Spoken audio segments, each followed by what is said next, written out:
12 ফেব্রুয়ারি নির্বাচনে বিজয়ী তারেক রহমানের নেতৃত্বে গণতন্ত্রের নতুন অধ্যায়। এরপরই প্রথম ঈদের স্বস্তি, আশা আর উচ্ছ্বাস একসাথে।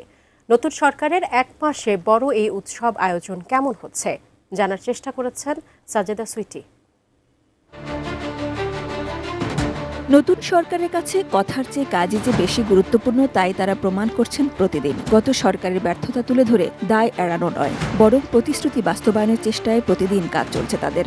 ডক্টর মোহাম্মদ ইউনূসের সময়কার অর্জন ধরে রেখে সীমাবদ্ধতার জায়গাগুলোতে ইতিবাচক পরিবর্তন আনতে চায় জনগণের ভোটের ম্যান্ডেটে আসা এই সরকার। এটাই হচ্ছে শহীদ জিয়ার রাজনীতি, এটাই হচ্ছে খালেদা জিয়ার রাজনীতি।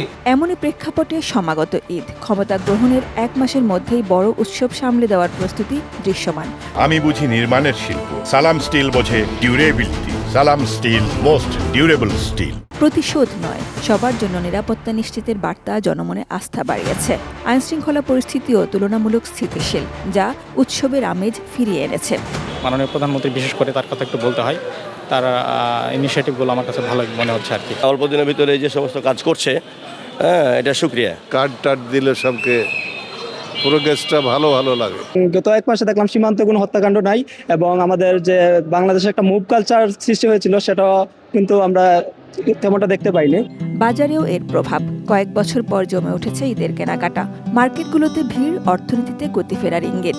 কালেকশন ভালো, থ্রি পিস টপস মিক্স ভালোই সেল যাচ্ছে। এবার ব্যবসাটা আমাদের অন্যান্য বছরের তুলনায় অনেক ভালো হয়েছে। জনগণের মনে একটা স্বস্তি আছে। দ্রব্যমূল্যের চাপ থাকলেও মানুষের প্রত্যাশা বাস্তবসম্মত। এক মাসে সব পরিবর্তন সম্ভব নয়, এমনটাও বলছেন অনেকে। তবে রমজান ও ঈদে বড় কোনো পণ্যের সংকট না থাকায় স্বস্তি আছে। ঈদে ঘরে ফেরা সবচেয়ে বড় আনন্দ। কিছু বিচ্ছিন্ন ঘটনা ছাড়া এবারের যাত্রা তুলনামূলক স্বস্তিদায়ক। বুঝতে পারছি যে কোথাও একটা যাচ্ছে আমাদের সাথে। আলহামদুলিল্লাহ, এবার কোনো ভোগান্তি নেই। সেটা ট্রেনে যাবো, সেটার আনন্দ একটা আলাদা। বাসের সাথে লঞ্চ হাজার গুণ সুন্দর।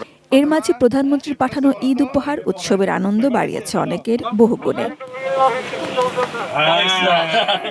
ঈদে রাজনৈতিক নেতাদের সরব উপস্থিতি ও সহায়তা কার্যক্রম চলমান।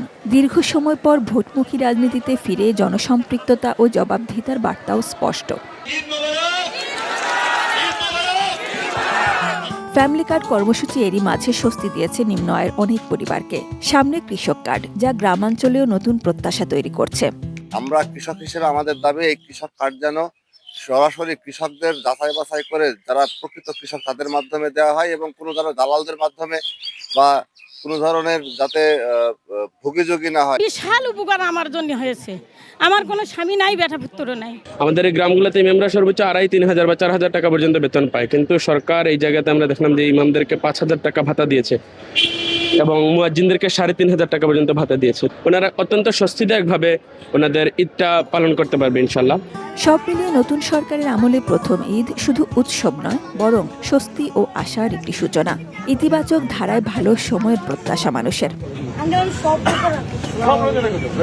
সাজিদা সুইটি, এটিএন নিউজ, ঢাকা।